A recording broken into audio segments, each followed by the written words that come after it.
Indonesia ini adalah partai politik, sehingga negara kacau kayak gini. Partai politik suka ngaco itu. Besok yang akan menang Anies, besok yang akan menang Ganjar, besok yang akan menang Prabowo. Masih curang, ya masih curang, tapi yang curang sekarang bukan pemerintah. Yang curang itu partai-partai sendiri. Golkar mencurangi PAN, PAN mencurangi Golkar di tempat lain. Parpolnya nolak, DPR-nya nolak. Ketika ditanya, DPR kok nolak? Dan kan bagus. Bos, parpol itu adalah produk ijtihad yang sah di bidang ketatanegaraan. Kenapa sah? Karena dulu ketika Indonesia mau didirikan itu terjadi perdebatan. Apa yang mau kita dirikan ini apa? Pada saat itu bentuknya apakah mau ikut mamlakah kerajaan seperti Saudi Arabia, ataukah mau ikut demokrasi? Terjadi perdebatan. Bung Karno usul kita bentuk negara republik. Republik itu demokrasi. Republik itu sebenarnya kata lain dari demokrasi. Respublika dan demos kratos atau kratein itu sama artinya. Pemerintahan bentuk republik kata Bung Karno. Yang lain usul enggak, bentuk monarki saja. Kerajaan. Akhirnya apa? Di voting. Di voting Bung Karno menang.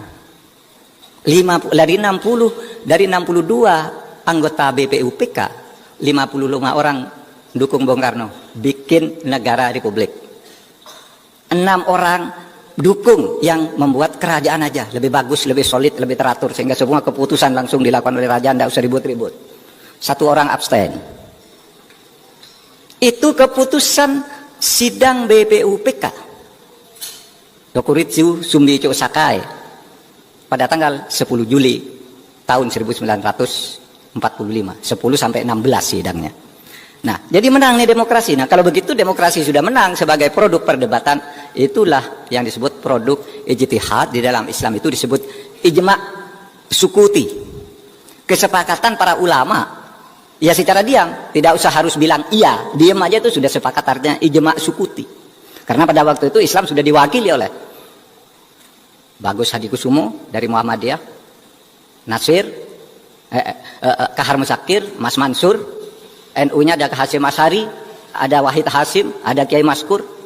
Ulama-ulama itu ada Ali Irsyata dari mana aja. Sudah kita sepakat sekarang demokrasi. Di sini sah sebagai al-mitsaq. Negara ini negara al-mitsaq adalah negara kesepakatan. Negara kesepakatan, negara perjanjian. Kata Muhammadiyah Darul Ahdi was Sahadah, kata NU al-mitsaq itu sama artinya. Negara hasil perjanjian yang tidak boleh dilanggar. Siapapun yang melanggar itu bugot. Bugot itu memberontak dan harus ditumpas, kecuali melalui jalan-jalan konstitusional, membuat kesepakatan baru. Siapa? Melalui konstitusional itu ya pemilu. Ikut pemilu lalu usulkan kesepakatan baru di situ. Nah, saudara, itulah fikih siasahnya, fikih politiknya. Nah, saudara sekalian, dengan demikian produk ijtihad yang disepakati di Indonesia ini adalah Negara Kesatuan Republik Indonesia yang berparlemen dan demokrasi perwakilan.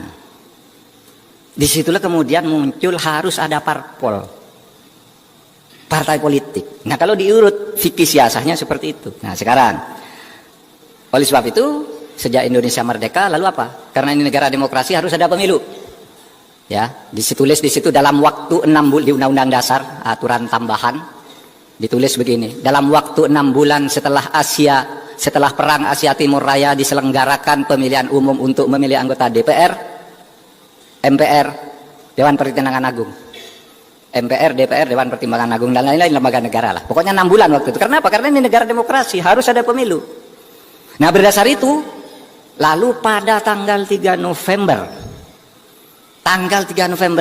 pemerintah mengeluarkan maklumat wakil presiden tertanggal 3 November tahun 1945 yang isinya begini nih. Kepada seluruh rakyat Indonesia dipersilahkan membentuk partai politik yang sebanyak-banyaknya untuk menyalurkan aspirasi masyarakat berdasar kelompok aspirasinya. Bikin sebanyak-banyaknya, nanti ikut pemilu, kata Bung Hatta. Nah, disitulah lalu bermunculan partai politik yang kemudian sudah diseleksi pada tahun 55 ikut pemilu. Nah, disitulah masalah mulai terjadi, saudara. Hasil pemilu tahun 55. Ada DPR yang terbentuk, ada konstituante yang terbentuk. Konstituante bersidang di Bandung sejak bulan Maret tahun 56. Untuk apa? Membuat konstitusi baru, merumuskan ideologi negara yang baru. Karena waktu itu kan ribut tuh. Kenapa kok dulu Piagam Jakarta kok enggak jadi Pancasila ya? Siapa nih yang mengubah? Terjadi perdebatan. Ya udahlah, nanti selesaikan di pemilu. Jadi pemilu 55 kita perdebatkan lagi ini. Terjadi perdebatan lagi. Mulai bulan Maret tahun 56 sampai bulan Juli tahun 59. 3,5 tahun berdebat. Ganti ideologi, ganti tidak. Nggak bisa tercapai. Sampai akhirnya apa? Timbul krisis politik di mana-mana. Partai politik saling gontok-gontokkan. Di suatu tempat membentuk front Islam, yang lain membentuk front Pancasila, yang lain membentuk barisan pendukung Soekarno. Bangsa ini mau pecah. Kesepakatan tentang konstitusi tidak dicapai. Pada akhirnya apa? Bung Karno mulai berpidato, ditulis di bukunya Herbert Faith, kita kenal nama ini, dan Lens Kestel, guru besar, tamu di sini, sampai saya kuliah di sini tahun 90-an masih di sini. Menulis di buku Pemikiran Politik Indonesia 65, itu disebutkan itu Bung Karno berpidato. Yang merusak Indonesia ini adalah partai politik. Bung Karno. Yang merusak Indonesia ini adalah maklumat Wakil Presiden 3 November tahun 45 yang menyuruh membentuk partai politik sehingga negara kacau kayak gini. Oleh sebab itu kemudian Presiden mengeluarkan dekret Presiden untuk menyelamatkan Indonesia, menghentikan kontroversi soal Piagam Jakarta dan Pancasila dan sebagainya.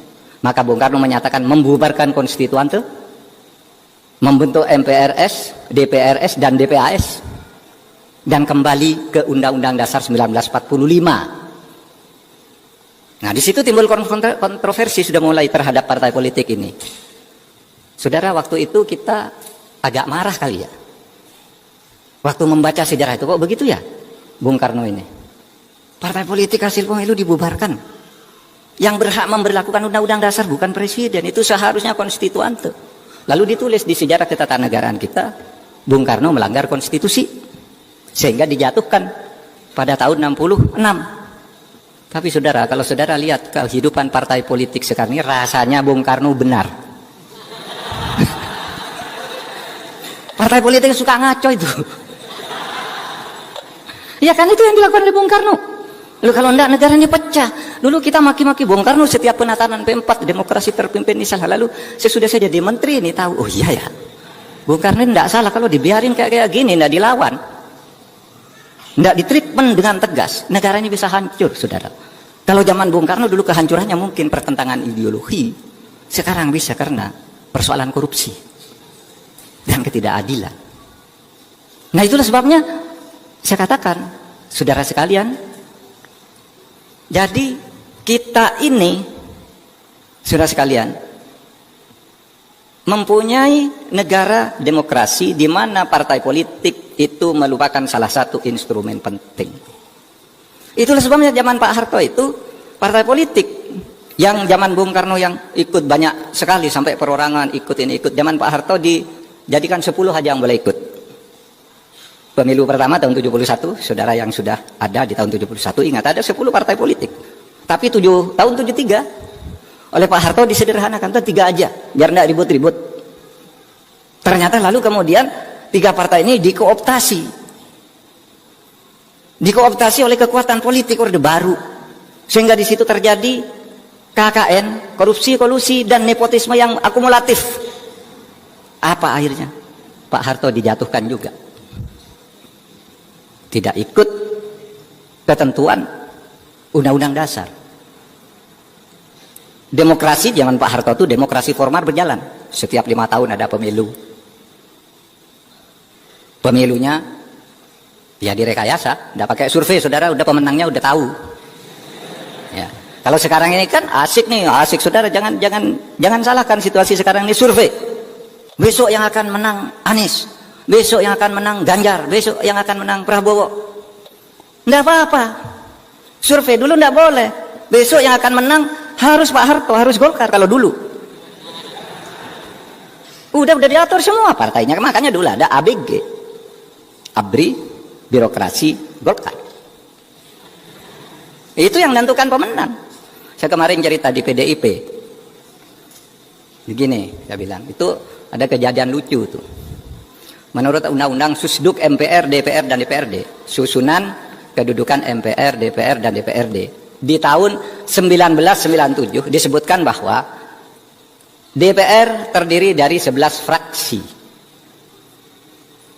Dan setiap partai harus punya minimal 1 orang wakil di dalam fraksi itu. Tiba-tiba karena pemilunya tidak adil, bersemangat nih PDI waktu itu dipimpin Suryadi, Bu Mega juga ada masih menjadi bagian dari itu tapi udah pecah.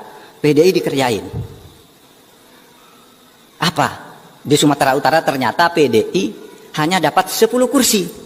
Di seluruh Indonesia hanya dapat 10 kursi dari sebelumnya 44 kursi. Tinggal 10 karena dikerjain sedemikian rupa, diteror pemilihnya, dicurangi. Akhirnya apa? Sesudah pemilu diumumkan kaget loh. Ini kalau kursinya hanya 10 bertentangan dengan undang-undang Susduk. Kan katanya setiap komisi harus ada 1 wakil. Nih PDI hanya 10. Terus siapa nih wakil satunya? Saudara anda pakai pemilu ulang tiba-tiba diumumkan oleh Gubernur Sumatera Utara Kaharudin Nasution. Di Sumatera terjadi kesalahan perhitungan sehingga PDI menjadi tambah 1 kursi, genap 11 sekarang. Nggak pakai pengadilan tuh langsung dapat kursi. Karena apa? Semuanya sudah direkayasa. Saudara pasti masih ingat tuh. Baca media hasil pemilu tahun 97, pemilu terakhir Orde Baru. Nah sekarang kan nggak bisa begitu. Pemilunya sekarang sudah baik, saudara. Udah baik. Masih curang, ya masih curang. Tapi yang curang sekarang bukan pemerintah. Yang curang itu partai-partai sendiri. Golkar mencurangi PAN, PAN mencurangi Golkar di tempat lain. Sehingga saling gugat. Nggak ada pemerintah. Loh, KPU nggak beres. KPU itu bukan pemerintah. KPU itu yang membentuk DPR. Hasil partai pemilihan orang-orangnya partai politik semua yang memilih. Ini pemilu yang sekarang. Tetapi saudara, dari liberalisasi politik yang seperti itu, kemudian lahir apa? Ya. Yang lahir adalah politik transaksional, politik biaya tinggi. Sehingga sekarang orang karena pemerintah tidak ikut ngawasi, bisa beli ke KPU di tingkat bawah. Di suatu tempat di Jawa Timur beli ke bupati, bupati itu yang ngatur lurah-lurah semua, lurah itu yang kemudian ngatur suara untuk setiap orang, bukan hanya untuk setiap partai, untuk setiap orang.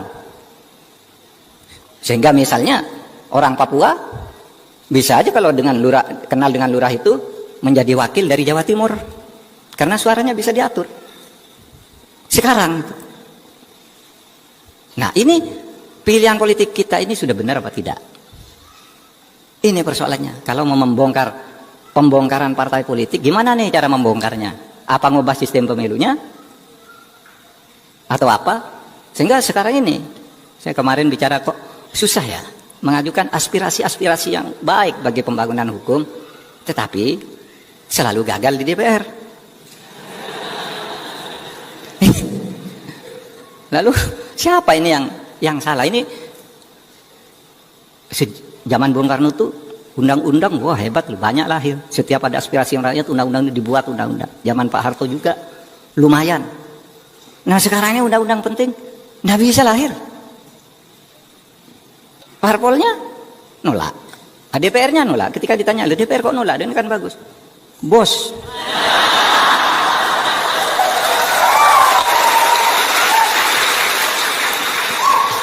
Enggak, ini kuliah. Ini kuliah fikih politik, fikih siasah ini, saudara. Nah, oleh sebab itu, bagaimana ya kita ini sekarang memperbaiki? Sehingga kalau saya rangkum yang tadi itu, pertama, di zaman demokrasi liberal dulu banyak parpol berkelahi, hampir membuat negara pecah. Bung Karno mengeluarkan dekret. Yang sudah direnung-renungkan sekarang, ternyata Bung Karno itu ada benarnya. Kalau enggak, waktu Bung Karno itu kan integrator, saudara. Kalau melihat bangsa mau pecah, ambil dia tindakan dengan risiko apapun, ambil. Tapi lu dianggap salah, menimbulkan apa? Oh ini konstitusi tidak jalan, sehingga terjadi perdebatan di Orde Baru. Kita ini mau membangun stabilitas atau demokrasi. Kalau demokrasi seperti zaman Bung Karno tidak stabil. Kalau stabilitas dibangun, ekonomi tumbuh. Lalu dikatakan untuk sementara milih pertumbuhan ekonomi, demokrasi dikecilkan dulu. Itu resmi keputusan Seminar Angkatan Darat di Bandung tahun 1966. Saudara. Nah, itu masalahnya. Kemudian di Orde Baru disederhanakan agar partai tidak terlalu banyak instruksi, modal asing susah masuk. Kalau tidak ada stabilitas, maka zaman Orde Baru hebat tuh, tumbuh ekonomi rata-rata setahun 7%. Tetapi karena demokrasinya tidak ditumbuhkan, kekuatan rakyat tidak dibangun, ketika terjadi krisis moneter, jatuh. Jatuh paling cepat dan sembuh paling lama. Negara lain juga kena tuh krisis moneter. Tetapi mereka setahun, 2 tahun udah pulih. Indonesia sampai bertahun-tahun tidak pulih dari krisis moneter waktu itu. Karena apa? Demokrasinya tidak dibangun katanya karena ingin pertumbuhan. Nah sekarang kita lalu melakukan reformasi, buka lagi demokrasi. Lalu muncul demokrasi transaksional. Saya dulu kan marah-marahi orang. Demokrasi, saya bilang di Indonesia itu demokrasi transaksional, demokrasi uang. Mau kepala daerah itu tidak ada kepala daerah yang tidak dibiayai oleh cukong. Sebagus apapun ada yang biayai. Ya, enggak semuanya Pak. Ya betul. Berapa? 84% kata KPK. KPK itu menyatakan resmi. Hasil temuan KPK 84% kepala daerah di Indonesia dipilih melalui cukong. Apa kemudian kalau orang kepala daerah dipilih melalui cukong sudah jadi, dia minta konsesi ini, izin ini jangan dikeluarkan, perusahaan saya ikut tender ini harus menang, dan seterusnya. Akibatnya apa? Banyak pertambangan liar, banyak IUP ganda. IUP itu izin usaha perusahaan penambangan. Ganda, sudah diberikan ke saya, diberikan lagi ke orang lain, ribut. Maka kemarin sangat mengagetkan. Sangat mengagetkan ketika indeks persepsi korupsi kita turun anjlok. Itu Pak Jokowi udah membangun dengan baik, naik terus. Sejak ini sampai mencapai 38, tiba-tiba anjlok ke 34. Kaget kan? Waktu peringatan 1 abad NU di Sidoarjo itu, saya sebenarnya punya tugas melepas lomba gerak jalan warga Nahdien. Tapi Pak Jokowi ngajak pulang ke Jakarta, ikut satu pesawat. Saya tidak jadi ikut acara NU lanjutannya, bicara tentang indeks persepsi korupsi. Apa yang terjadi? Saya bilang, Pak, masalahnya ada di berbagai sektor. Dari mana Pak Mahfud tahu? Tahu karena saya ngundang Transparansi Internasional ke rumah saya, ngundang Litbang Kompas ke rumah saya, ngundang partnership yang selama ini bergerak menilai tentang korupsi. Kesimpulannya apa Pak? Kesimpulannya itu, korupsi itu ada di birokrasi, terutama perpajakan dan bea cukai. Clear itu kesimpulan Transparansi Internasional. Nah di situ Pak Jokowi sudah agak iya agak takjub, agak heran itu diperbacakan. Kok tidak sembuh-sembuh? Nah, kemudian ada di mana? Korupsi itu ada di DPR.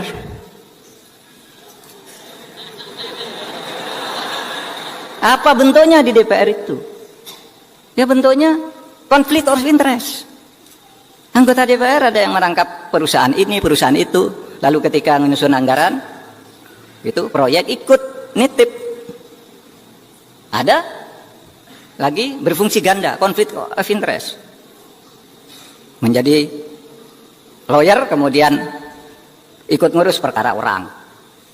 Itu temuan Transparansi Internasional. Yang ketiga di pengadilan.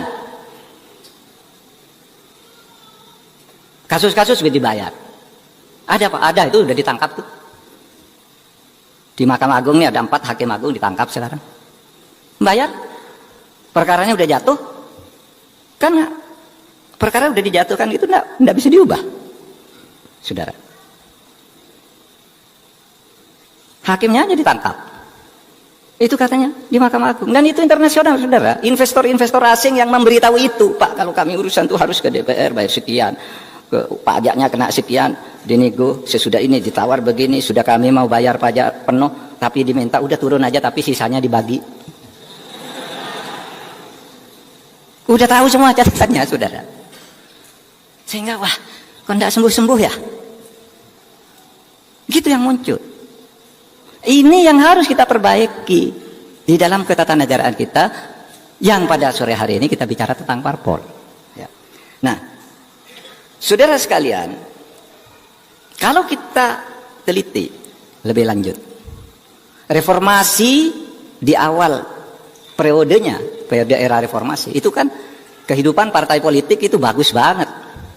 Pemilu terbaik sesudah Orde Baru adalah pemilu era reformasi pertama tahun 99, di mana PDIP menang mutlak dibandingkan yang lain lah, 36%. Yang lain dibagi ke sekian banyak partai, tapi 36% diambil PDI sendiri. Karena demokrasinya waktu itu bebas. PDI banyak pendukungnya menang. PDIP dipimpin Bu Megawati menang. Dan saudara coba lihat, pemilu yang baik, hasil pemilu tahun 99 sampai 2004. Tidak ada korupsi. Bagus, DPR-nya bagus, produknya bagus-bagus, lahir undang-undang KPK, undang-undang MK, undang-undang Komisi Yudisial. Korupsi tidak ada. Saya pernah jadi Menteri Pertahanan, tidak ada kasus korupsi saat itu. Zaman Habibie tidak ada korupsi baru, takut semua. Jangan Mbak Mega juga korupsi, tidak ada. Mungkin ada persoalan penjualan aset yang apa? Ya itu kan bukan korupsi, bisnis. Tapi korupsi yang bersungguh-sungguh kemudian muncul sesudah tahun 2004 dan seterusnya. Di situ mulai timbul politik uang. Saudara. Jadi apa? Terjadi pergeseran-pergeseran. Saya pernah melakukan studi setiap perubahan suatu rezim, suatu era. Hukum itu berjalan baik. Tapi sesudah sekian lama hukum menjadi jelek karena kontrolnya berubah. Coba awal kemerdekaan bagus tuh hukumnya, tapi lama-lama timbul konflik. Awal demokrasi terpimpin, semua tertib, tapi lama-lama terjadi kesenangan berkepanjangan. Awal Orde Baru hebat, kebebasan pers, undang-undang DPR apa diatur semua, bagus awalnya. Minimal tahun 66 sampai tahun 69 bagus, mulai pemilu 71 mulai jelek. Era reformasi juga bagus banget, tapi lama-lama terjadi degradasi. Nah ini yang harus kita perbaiki, saudara. Sehingga dengan demikian apa ingin saya katakan pada menit-menit terakhir ini, saya ingin menyampaikan hal-hal sebagai berikut. Saudara, parpol itu adalah instrumen konstitusi untuk menjaga negara. Oleh sebab itu partai politik harus diperbaiki tata kelolanya dan proses rekrutmen politisinya.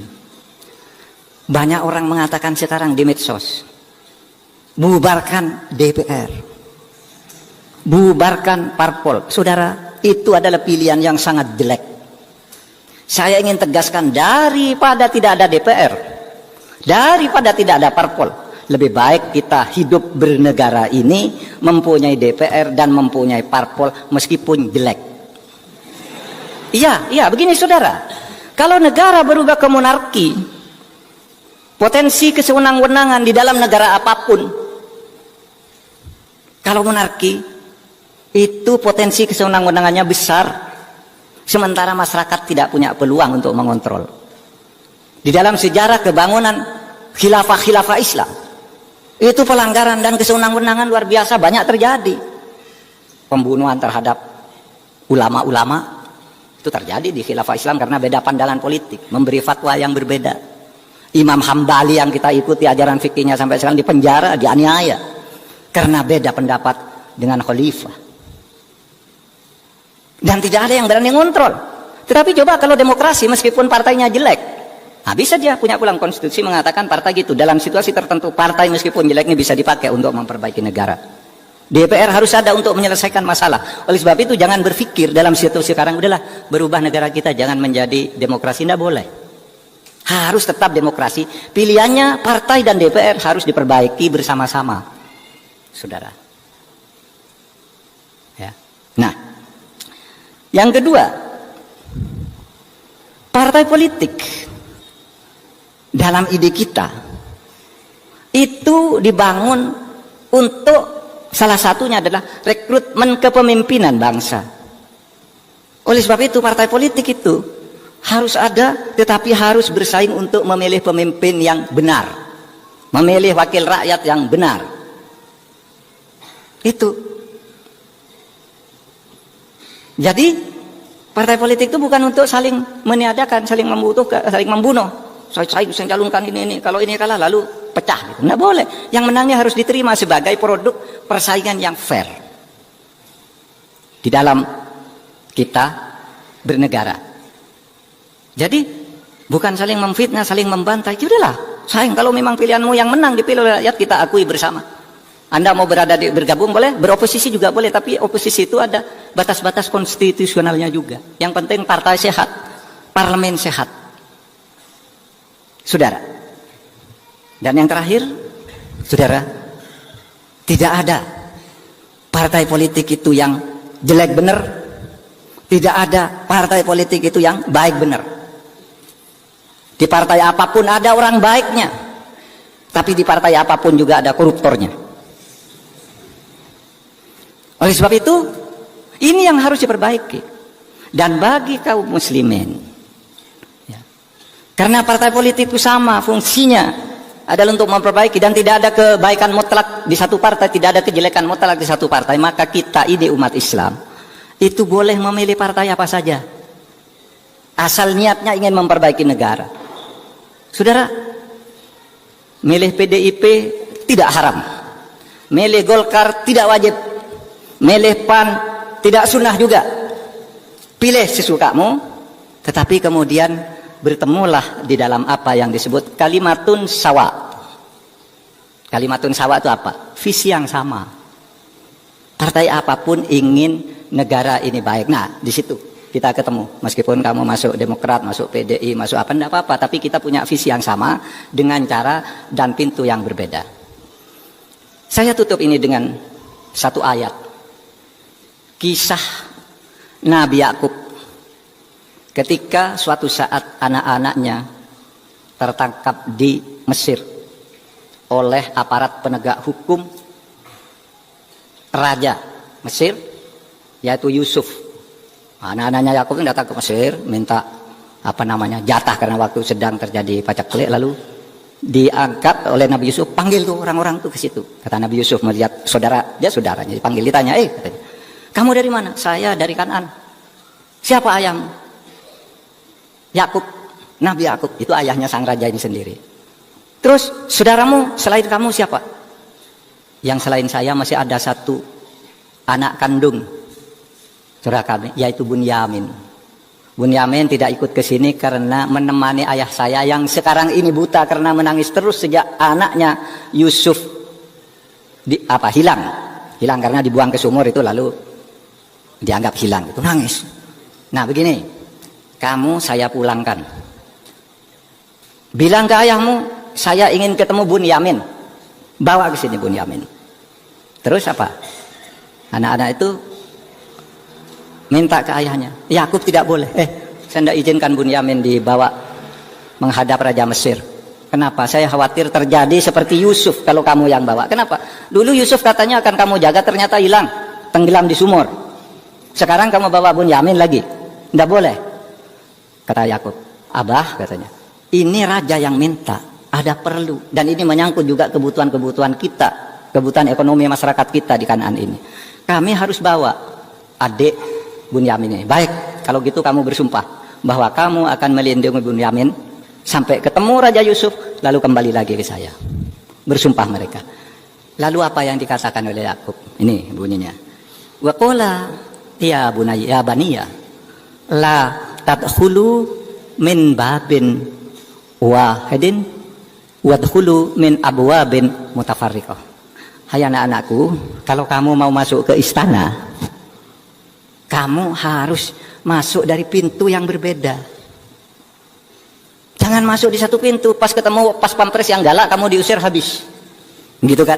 Pintu di istana itu kan banyak, lewat sini, lewat sini, lewat sini. Mungkin yang sini pampresnya galak, yang di sana mungkin baik hati, kamu diajak masuk ke istana. Maksud saya, kamu boleh lewat PDI, lewat Golkar, lewat Demokrat, lewat apa saja. Nanti kalau sudah masuk ke pusat kekuasaan, bangunlah kesejahteraan sesuai dengan perintah Allah bersama-sama. Panggil saudara-saudaramu yang belum bisa masuk itu untuk membangun bersama.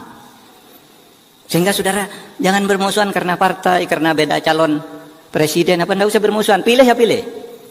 Tapi enggak usah bermusuhan, kita masuk lalu di sinilah bawa pesan-pesan keislaman kita untuk membangun masyarakat di mana negara ini akan menjadi baldatun thayyibatun wa rabbun ghafur.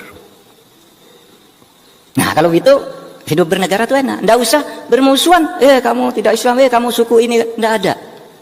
Di dalam Islam itu tidak boleh perbedaan agama lalu menyebabkan kita memusuhi orang lain. Karena bagi Islam sudah jelas. Bagiku agamaku, lakum dinukum, agamamu agamamu. Waliyadin, agama saya. Itu yang apa? Itu yang urusan ubudiyah ilahiyah. Yang urusan ibadah kayak gini itu agama saya yang mau ke gereja sana, lakum dinukum waliyadin.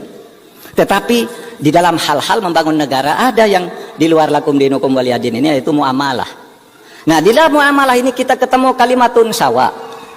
Dalam Al-Quran itu katanya, Qul ta'alau ila kalimatin sawain bainana wa bainakum. Ayo kita bertemu di dalam kalimat yang sama. Apa kalimat yang sama? Lakukan pemilu dengan jurdil dan luber. Nah, itu agama apa saja sama. Tingkatkan pertumbuhan ekonomi. Agama apa saja sama. Pilih pemimpin yang benar dan jujur. Agama apa saja sama. Suku apa saja sama. Itu yang disebut kalimatun sawa. Nah, soal-soal akidah, uluhiyah, ya silakan. Nabi sendiri itu ketika mendirikan negara Madinah itu apa yang dikatakan di piagam Madinah itu? Ya, hadza kitab min Muhammadin sallallahu alaihi wasallam bainal mu'minin wal muslimin wal wa Yasrib wa Quraisy. Wa man tabi'ahum falahiqa bihim wa jahada ma'hum. Tuh. Saya mendirikan dengan ini proklamasi, dengan ini saya mendirikan negara Madinah sebagai perubahan ini antara orang mukmin, orang muslim, Yasrib, Quraisy yang tidak Islam dan seluruh puaknya itu menyatakan kemerdekaan bersama mendirikan negara Madinah. Sama kan dengan proklamasi kemerdekaan kan? Sama itu proklamasi kemerdekaan kita tuh dari piagam Madinah, Saudara. Falahiqa bihim wa jahada ma'hum. Dan banyak di antara kita ini yang kadang-kala terlalu ekstrim menganggap Madinah itu negara Islam sendiri. Enggak, Saudara. Di situ piagam Madinah itu 47 pasal, yang 24 itu berisi perlindungan terhadap perbedaan agama dan suku. Yang 23 pasal baru berisi ketatanegaraan, pemerintahan bersama. Sampai ada yang tidak tahu ya, Pak, bahwa ketika Nabi Muhammad itu perang Uhud, ada seorang namanya Muhairik, itu orang Yahudi, ikut berperang bersama Nabi. Kenapa kamu berperang? Ini kan negara Islam. Bukan, saya membela negara Madinah yang dipimpin oleh Muhammad. Apakah kamu mau masuk Islam? Tidak, kata Muhairik, saya orang Yahudi, tapi saya cinta kepada Madinah sebagai wapani, tanah airku. Saya cintai ini. Saya cinta kepada Muhammad karena dia pemimpin yang adil. Sehingga meskipun saya orang Yahudi, saya akan ikut perang bersama Nabi. Dan ingat, kalau saya mati kelak, seluruh harta bendaku diserahkan ke Nabi untuk perjuangan negara Madinah. Saya tetap minta dikuburkan dengan cara Yahudi. Coba, Muhairik. Dan betul dia meninggal ketika Nabi diserang berbagai panah. Banyak sahabat yang menjadikan dirinya sebagai tameng. Dan Muhairik yang Yahudi ini adalah satu yang menyertakan dirinya sebagai tameng panah sehingga dia meninggal. Ditanya lagi, kamu sudah mau meninggal di dalam perang Uhud yang suci ini, apakah kamu sekarang mau masuk Islam? Dia bilang tidak. Sehingga kata Nabi, kembalikan dia ke keluarganya dan kuburkan baik-baik, urusan pahalanya biar dengan Allah. Jadi saudara, kita ini jangan terlalu ekstrim, seakan-akan kita ini besar, harus dominasi. Enggak, kita harus hidup bersama. Itulah yang disebut inklusivisme, itulah yang disebut kosmopolitanisme, kesewargaan di dalam membangun negara ini secara bersama-sama. Saudara, saya sudah lewat 10 menit dari waktu yang ditentukan. Minta maaf. Assalamualaikum warahmatullahi wabarakatuh.